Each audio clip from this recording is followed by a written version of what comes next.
बहू प्रिया को आदत थी हर काम में शॉर्टकट ढूंढने की, क्योंकि उसे हर काम में आलस आता था।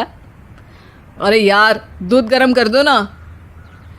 अरे पेट में जाके तो दूध ठंडा ही हो जाना है ना, तो ठंडा ही पी लो ना। अरे तुम मेरा सर गर्म मत करो यार। अच्छा है, सर गर्म हो जाए तो सर पे दूध रख लेना, वो भी गर्म हो जाएगा।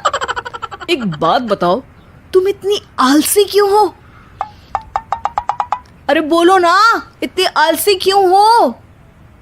प्रिया, जवाब दो।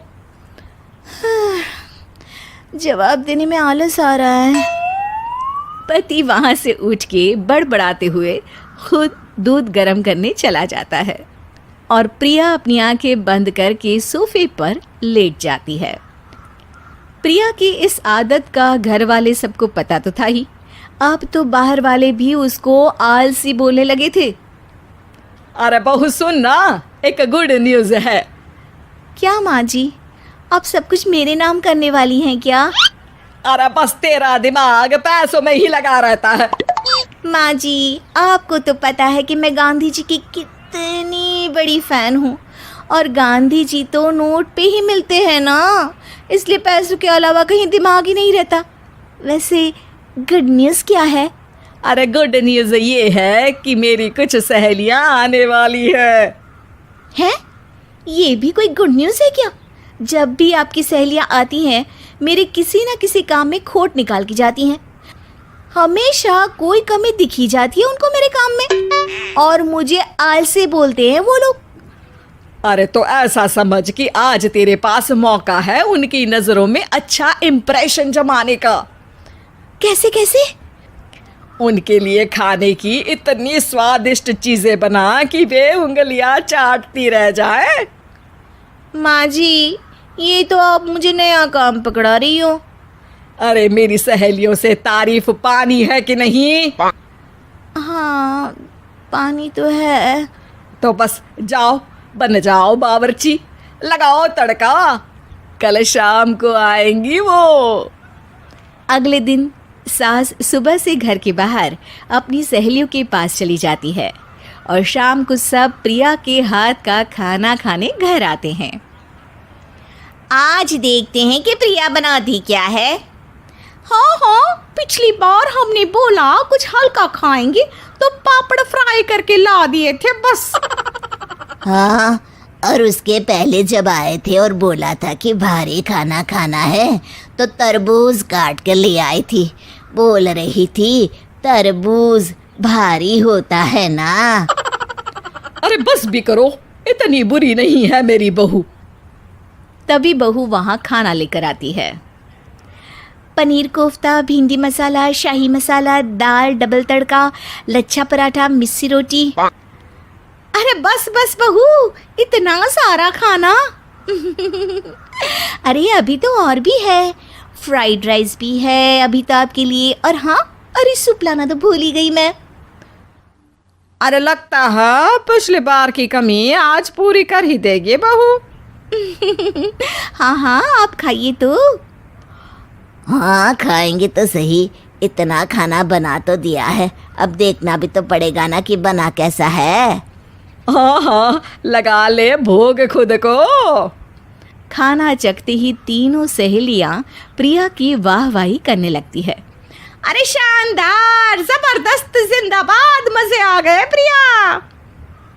प्रिया की सास भी कमाल है, बहू को क्या जायकेदार खाना बनाना सिखाया है। अरे मान गए भाई, इतना अच्छा खाना तो हम में से किसी की बहू नहीं बनाती, और हम भी नहीं बनाते, झूठ क्यों बोले। अरे बस करो बस करो, खाने पे ध्यान दो, बोलती ही रहोगी तो खाओगी कब। ये लो, थोड़ा पनीर और ले लो। सास भी सहेलियों के साथ खाना खाने लगती है, पर बहू के साथ अपनी भी तारीफ सुनकर सास मन ही मन फूली नहीं समा रही थी। प्रिया ने बड़ी खुशी से सबको खाना परोसा, और सब ने झट से खाना खत्म भी कर दिया। राधे राधे, मजा आ गया। और थक गई खाना खाते खाते, अब बस बिस्तर लग जाए मेरा। अब तो जब भी मेरे घर मेहमान आएंगे प्रिया को ले जाया करूँगी खाना बनाने के लिए, मेहमान भी खुश हो जाएंगे। सास खुश है कि प्रिया की इमेज अपनी सहेलियों के सामने काफ़ी सुधर गई है। प्रिया खाने के बर्तन समेटती है।